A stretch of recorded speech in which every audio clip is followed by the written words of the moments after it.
आज मी बनवणार आहे हरभऱ्याची पालेभाजी।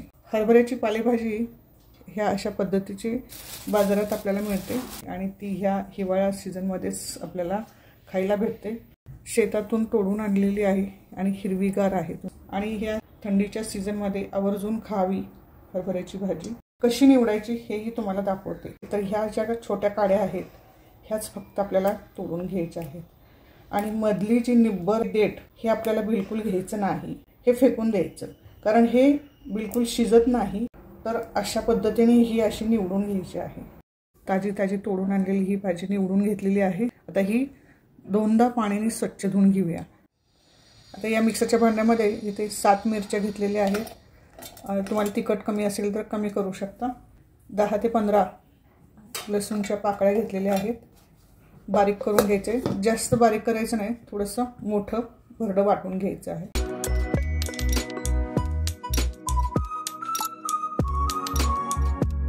आता इथे आपण कढईमध्ये थोडंसं तेल घालून घेऊया। 1 छोटा चमचा तेल घेतलेला आहे। तेल चांगलं गरम करून घ्यायचं आहे। तेल गरम झालेलं आहे। इथे मी जिरे घालून घेते। लसूण आणि मिरचीचं वाटण घालून घ्यायचं आहे। पूर्ण वाटण घालून घ्यायचं आहे आणि आता हे छान तेलामध्ये भाजून घ्यायचं आहे। थोडंसं परतून घ्यायचं आहे, खूप असं लालसर वगैरे भाजायची गरज नाही। हरभऱ्याची पालेभाजी ही छान स्वच्छ पाण्याने धुवून घेतलेली आहे। आता ही धुतलेली भाजी आपण फोडणीमध्ये घालून घ्यायची आहे।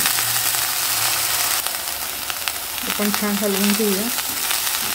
पूर्ण भाजी छान हलवून घ्यायची आहे।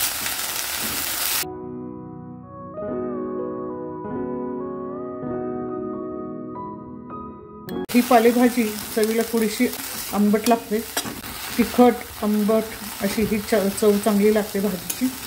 तुम्ही करून बघा। 1 मिनिटभर छान वाफवून घ्यायचे आहे। आता मी झाकण लावते आणि एक वाफ येऊ द्यायची आहे आपल्याला। 1.5 मिनिटं झालेली आहेत। आपण खोलून बघूया। वा, पाणी पूर्ण आटलेलं आहे भाजीचं। कच्च्या शेंगदाण्याचं कूट थोडंसं घालून घेते मी, तर थोडंसंच घालायचं आहे, थोडंसं, आणि पुन्हा एक आपण वाफ येऊ द्यायची आहे।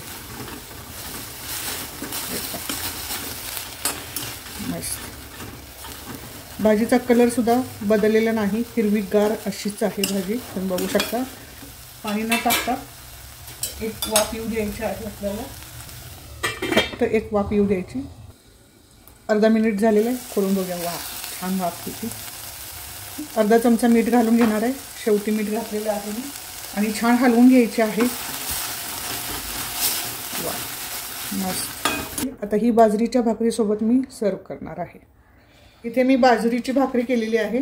काळे तीळ आणि पांढरे तीळ हे दोन्ही तीळ मी भाकरी करताना लावलेली आहे। बाजरीची भाकरी बनवलेली आहे आणि इथे एक आपण छोटासा कांदा ठेवायचा आहे। तीळ लावलेली बाजरीची भाकरी, एक मस्त ओला कांदा आणि आपली ही हरभऱ्याची पालेभाजी, असा हा गावरान तडका आणि शेतकऱ्याचं अस्सल खाणं, अशी ही रेसिपी आज मी तुमच्यासाठी बनवलेली आहे।